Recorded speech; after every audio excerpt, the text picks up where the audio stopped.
Kayo po ba mga bossing ko isa sa mga mananaya? Meron po akong isi-share sa inyo na pwede nyong gawin upang sa ganon, makapanalo po kayo ng malaking halagang pera. Isulat lang po natin muna dito ang ating tunay na pangalan at epelido. Pati po birthday at year kung kailan kayo ay pinanganak. Pagkatapos, isulat nyo po dito kung anong paborito nyong number na tatayaan or kung ano yung alaga ninyong number.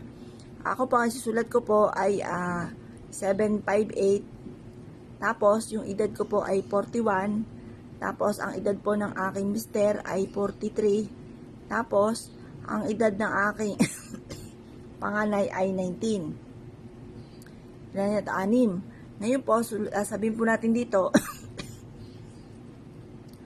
mananalo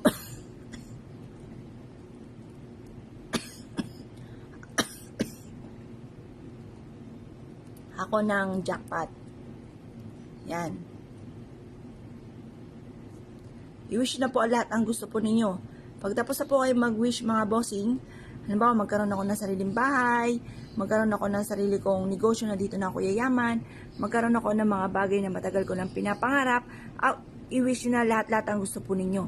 Pagkatapos mga bossing, gagamitan po natin ito mga bossing ko ng bawang. Yan. Ang paggamit ng sana, ibig sabihin pag kayo nagwi-wish, ay alinlangan ko ito'y matutuloy. Pero kung walang direct na, wala pong sana at direct to the point ang inyong pagwi-wish, ito po ay malaki ang tsansa na magkakatotoo po yan. Yung parang naniniwala ka na matutupad lahat ang mga kahilingan, kaya mas mainam huwag nyong gagamitan ito ng sana kapag kayo ay nag-wish. Proven po ito na napakaswerte, basta't may 100% kang paniniwala. Basta't pa ikay gumawa ng ganito, naka-mindset na sa inyo na simula na ito ng tagumpay po ninyo. Makakamit lahat ang mga pinapangarap. Ngayon po mga bossing, hindi lang naman sa pagtaya-taya tayo maaaring yumaman. Pwede po tayo yumaman sa pagninegosyo, sa hanap buhay, malay nyo ma-promote po kayo, or kaya po ano pang maaaring pwedeng maganap na may kaugnayan sa pera. Hindi lang lagi sa pagtaya.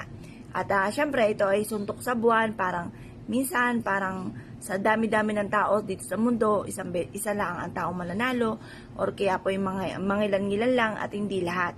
Kumbaga, wag natin dito kakaririn.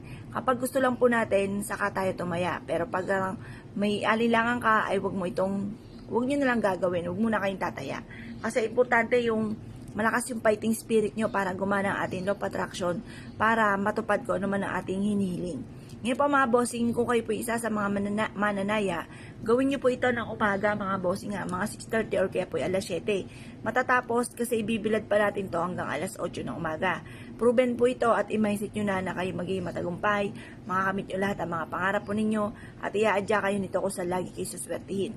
Tupiin nyo po ito mga bossing ko at iipit nyo po ito sa inyo pong altar.